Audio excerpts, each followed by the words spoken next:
Hey, my first set of worship flags that I made more than 14 years ago were not exactly without blemish. And if you've experienced a few setbacks and problems while making worship flags, well, this video is for you. We're talking about common flag making problems and how to fix them right after the bump.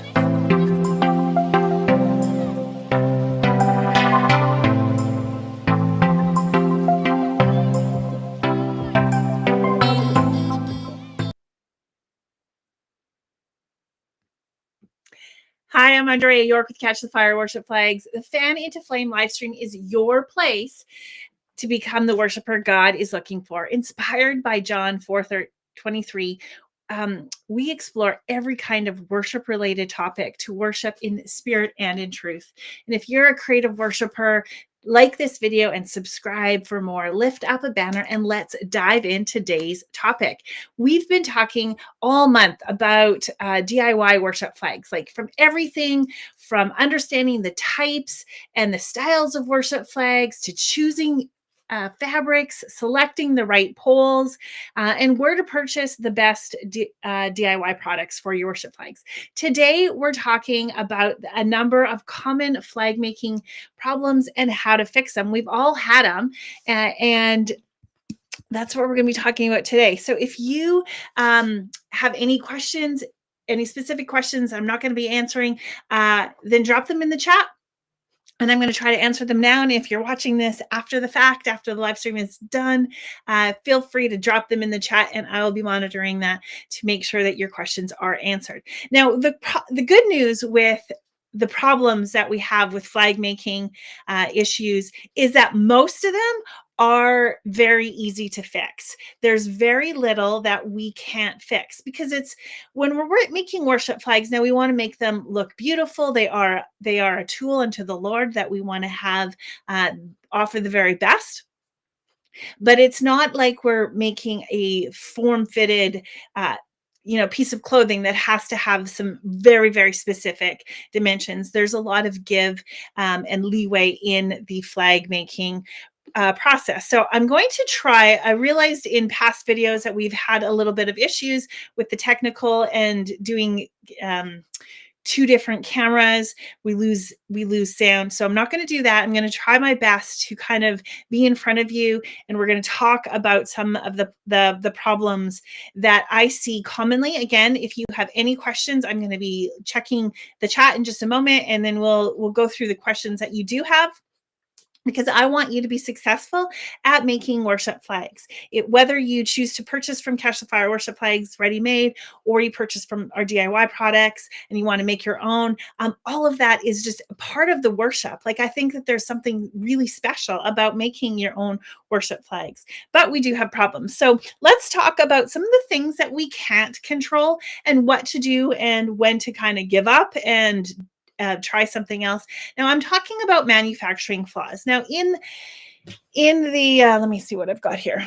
In the process of the fabrics on the looms, they are always on a large loom, whether even if they're printed, the original, they might be woven and then printed, but the fabric itself is going to be on a loom. Now here is a piece of, these are shimmer flags. And I just want to see if you can catch that? Oh, I mean, oh yeah, you can. So right there, you can kind of see it. So on the loom, that it would be they you can see kind of these holes right in here, and sometimes I send these out, and people are concerned that that is going to be that they're going to rip or they're going to run. Now this is the easiest thing. I've looked at this for so many years, it doesn't actually even, I don't even really see it and bother me, because the selvage edge, that is actually your strongest piece. That's the strongest part of the fabric. Those holes that you see are actually where the fabric is caught. It touches the loom, and that's where everything is strung from. And so that is not going to affect the flow. It's not going to affect, it is probably never, ever going to affect your worship flags in any way. I have worship flags, seriously, that I've had since for 14 years, like some right at the beginning. And they all have, with the very exception, they all have that kind of holes from the loom. And so that's not a manufacturing flaw that we can fix. Now, for me, I find it's actually easier. If you wanted to cut that off, you would actually be, I think, weakening your worship flags as opposed to strengthening them. So that's one thing. Another thing is sometimes that they're in the loom, that there is like a spot, where if it's a printed, not just a woven fabric, but it's been printed with color, not woven with color, and then there might be an overlap of the fabric, which, of the dye, which makes it look like there's a darker line, or a run. Those things are typically never going to affect the flow. They are never going to affect, you won't see them in action.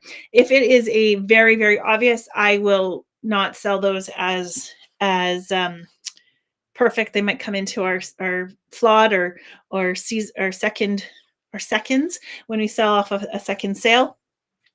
But those are some of the things that we cannot control. With fabric, you don't always, you can't always choose what you're getting off of the bolt, and especially if you're buying large quantities, that's just something we take a look at all of our flags, but sometimes that's just not going to be something that you can control. So give yourself permission to understand that that's actually just part of the beauty of offering what we have to the Lord.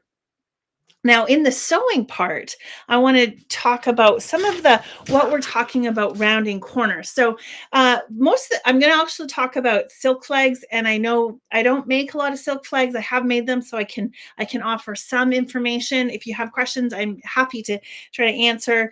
But right now, we're just talking about the style of worship flags that Catch the Fire Worship Flags does predominantly, which is the angel wing worship flags.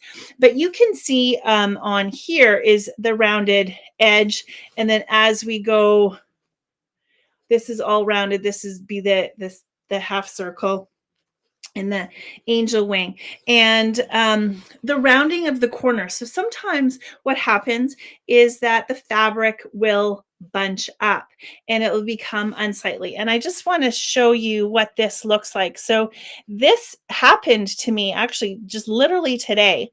But when you are working with a rolled hem presser foot, and I just want to show you what this looks like. So this is a rolled hem presser foot. This would eliminate the need for having to pin and go around the edges, which would be difficult because then you're trying to pin just such around a small corner. And so with a rolled hem presser foot, you can get these in different sizes. I find in 14 years, I've never used, I believe this is the 5 mil. I have never used anything different than this. Sometimes you can get packages on Amazon that has more than one. You don't need anything more. Sometimes your machine has that. Great. We also have an accessory kit available on our website that includes a universal rolled hem presser foot, as well as a couple of other accessories in there. But with this, I actually find, and because our fabric and all of the fabric, regardless of whether you're using a sheer or a shimmer or the lamaze, the metallics or the silks, they are such fine fabric that you can actually bunch up and put it through the rolled hem presser foot without any problem. And that has happened to me on numerous occasions. This is probably the biggest issue that I have had, is like that the fabric doesn't quite fit. But with the rolled hem presser foot, you can get that in there with this size. Now, if you're using a smaller, like you're using a 2 or 3 mil presser foot, then probably it wouldn't have the give. But with this one, the one that comes in our kits, or this is about a 5, just pick up this. That's all you need. The other thing is about frayed edges. Now that comes typically with metallic and metallic worship flags. So if you are purchasing, we have some of these in our shop that are available, the pre-cut. But if you will notice, and I don't know if I can actually see, I don't know if I can show it in the video because it's hard. But there, the materials. Let's see if I can pull. Can you see? I'm pulling off. You can see that the threads are running up. So if I were to go down on this, I would be going against the way that it is woven. It's kind of like shaving. You're supposed to shave going along the way that the hair grows. You want to sew the way that this is going. So because I think you can kind of see it here, it's coming down this way. I want to make sure that I'm coming up this way, not going down. That will eliminate some of the frays, some of the loose threads. Now, when you do get loose threads, I want to show you again with the gold. You can go around, and so you can see that there was a thread. I don't know if you can see this on the white sweater, but you want to use a nice cutting shear. These are spring-loaded. These kind of shears, they also are included in our accessory kit. So you might want to just go around and snip off those, just the little pieces. Those are not the threads. Those are just very loose. When you snip them or even pull them off, they are not going to cause further fraying on your worship flag. So some of the time that I find that some people are more worried about what would happen because they haven't tried it. It's not going to affect the fray. It's not going to cause your entire worship flag to fray, particularly if you use the rolled hem presser foot and a zigzag stitch. It is really very secure, and it's not going to fray further. Now, the difference between the rolled hem presser foot, if you didn't watch a previous video that we talked about whether a rolled hem presser foot versus a serger, if you needed a serger. And I just want to show you what the difference between if you were to use a serger. The problem with the serger and the materials that we use in worship flags, whether you're using this is a shimmer or a sheer or the metallic or silk, this one actually has been sergered, and you can see that it actually pulls up. So I actually have to now go back around and sew this entire thing again, which is now double work. So unfortunately, I have to do that. I learned actually early on, I wish I had saved the money of not buying a serger, but that is one of the biggest issues that you're going to have. If you do use a serger, you're going to end up with that it comes off of the flag. All right, I'm just going to take one quick look at the chat. Let's see. We don't have any questions at the moment, so that's great. I'm going to keep going with the poles. The difference with poles. Now, there's 2 instances that I see with poles, and less so what people have been using, the trend in the last maybe 5-10 years is these kind of flexion poles. These are actually a fiberglass pole, and you want to make sure that you have the ends, the vinyl caps on them, and So I've never actually seen, or anyone has ever come back to me that they have broken theirs. If these break, they will break into splinters. So they have so much give that I wouldn't actually be worried that they would break. But if you happen to have some Wishart flags with wood poles, those could break, and they would frequently break with misuse, or just like you step on them by accident, like an oops, all very innocent, but they break. And so then what happens is that you would have I actually don't have any, I'll link a video in the show notes after I'm finished, but what would happen is now you'd have a break, and you'd have to very carefully get your pole out, which does work. But here's what you want to do. This is your favorite tool, is the seam ripper. So as much as I think I wish that I never had to use this, it would be a lie to say that I've never used a seam ripper. That is one of is important a tool as scissors. So you would probably want to there's two pieces where the top, and I call this the bottom. That's where the tail is. This is where I'd hold, and the tail goes beyond. This would be the bottom. This is the top, and I would carefully open the top, which has actually been hand sewn closed. That's how we close it up, and just work it out. And then you could replace your poles, and I would replace them with something like our quiver or flexion poles available on our website. And so that's a pretty easy fix. It just takes a little bit of time and patience in working out the wooden cracked pole. If it is a fiberglass that has broken, like something has drastically happened, it would splinter, and I would actually say that's probably quite dangerous. At that point, it would be easier. The easiest fix at that point would be, because you can see that we've created a pole pocket, then you would actually want to cut the whole pole pocket off and create a new pole pocket, and then add new poles instead of trying to fix what was there. That would decrease the size of your flags by probably 2 inches, but probably not enough that anyone would notice. And it would save you, because you don't want to be touching fiberglass. It's going to splinter on your fingers and be quite painful. Okay, one other issue with poles, and that I see, is, well, first off, I've actually seen where you'd have wood poles, or anything that is without the fiberglass or the vinyl end caps. This protects it from poking through the top.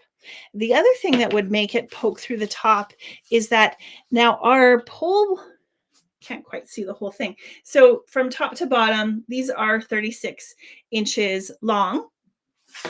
Now, if you make a pole pocket that is exactly 36 inches long, now that is going to be too short, and you will have straining out the ends, because you haven't given it any kind of a breathing room to move around and have some give, because you have to figure that you are cutting or sewing it up here, so you're using some of the give and at the top, so it'd be kind of like trying to squeeze into pants that are maybe a size too short.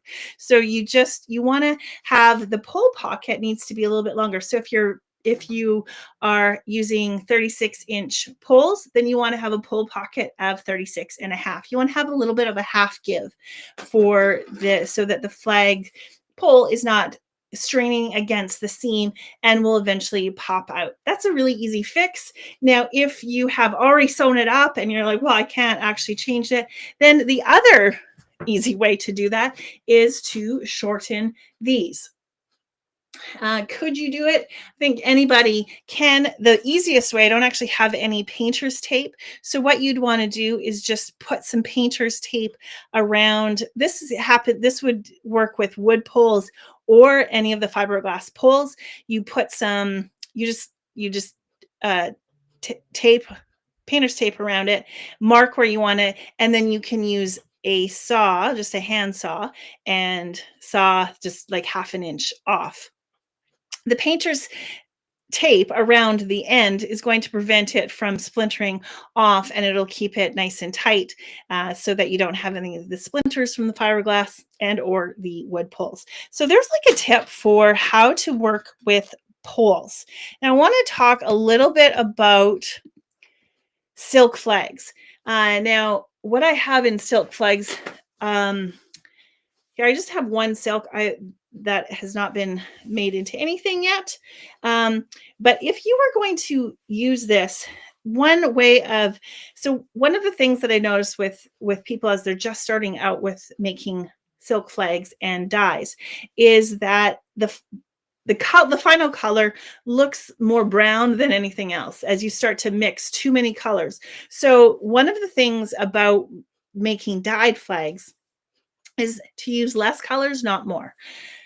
The more colors you make, they'll mix together, and it just becomes this brownish, grayish color, that probably isn't what you're looking for. Now, what you would maybe want to do is use, your best friend is going to be rubber bands, and you want to create a rubber bands, and you want to do it really, really, really tight. I think what the problem is that I've seen with some more novice flags with that are silk, that the rubber band is not tight enough, and so the color bleeds. So you might color this tip, but it will bleed far down here, much farther than what you had intended.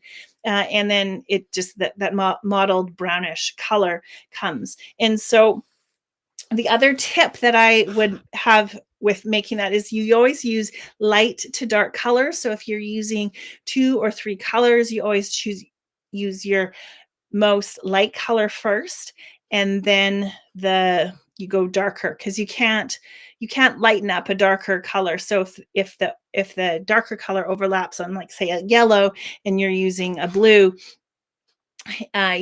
you want to try to keep them as separated possible. And also, if you're using a yellow and a blue, then you're also going to get some green. So you might want some of that overlap, but you always want to go lighter to darker. And the final thing with silk flags, and I wish that I had something to show you, but the best way to use or to make flags, in a ventilated room, use an apron so that you are not coloring, because it is color fast, so it's going to get on your clothes. You want to make sure that you're wearing old clothes, but you want to use squeeze bottles. There's a link in the show notes about where to get the best price for, I think, for squeeze bottles. And you want to mix up your colors in squeeze bottles and squeeze it on, as opposed to, or even painting it. But if you're doing something like this, you want this whole tip to be, so you'd saturate this with a squeeze bottle instead of dipping. As if you use just dipping, you wouldn't have as much control over the color, and it would seep probably much further than what you are hoping for. That's the only other thing about some of the common problems that I have seen. What are some of the problems that you have experienced? The other thing that I can say is about soiled flags. So it's hard to, once you've soiled flags, so well-used flags, love them. If you have really well-used flags, you do have oils in your hands that sometimes can start to color the end, and particularly where you hold the flags, which is typically on angel wings, you're going to hold them at where the bottom is. So on our flags, we have our tag here, so you would cover that up, and then the tag is lower. But so you might get some grime on the flags, on the handles. If that is really unsightly to you and that really bothers you, I would just recommend using a Tide stain remover, one of those travel ones. I had some in my room, but I think my family has taken them on some of our travels, so I don't have them anymore. Or some of if you have possibly spilt something on your worship flags, just use a spot cleaner if you at all can. If you have to wash your flags, wash them on a very, very delicate. So first you'd have to take out the pole. You'd have to take out the pole Again, using your seam ripper, take out the pole, slide it out, and wash them. Particularly if you have one of those lingerie laundry bags, like a mesh bag, I would suggest using that, because you want to use it on a very light, delicate cycle, because our flags are very light and delicate, and they probably have not been pre-washed, because we are not, we probably don't, they probably haven't pre-washed when they were made. So you want to make sure that you're not going to be shrinking anything, that everything stays the way it should be. And then don't iron your flags. And if you do iron the flags, if you like, so this is a line from folding and storage. If that actually doesn't bother me, but if it does bother you, I would iron it in between two pieces, like a tea towel or something. You do not want an iron touching your worship flags directly. They will melt. Ask me how I know that. Tried that once. Now, thank you for joining me. If you have any questions, I'm going to take a quick look if we have looked at any questions. Now, if you have any questions and you're watching this later, please drop them in the chat, and I'll try to monitor that and answer any questions, possibly in a chat, or I can make another video. I want to let you know what's coming up next. Next week, we're talking about worship flags from China. Do you pay for what you get? I made a few purchases, and I want to show you what I purchased. I want to give you my honest review and give you a testimony of other people who have also purchased. So stay tuned. That's next week. Thanks for joining me. I'm Andrea York with Catch the Fire Worship Flags. Don't forget to like and follow so you know when we post more videos.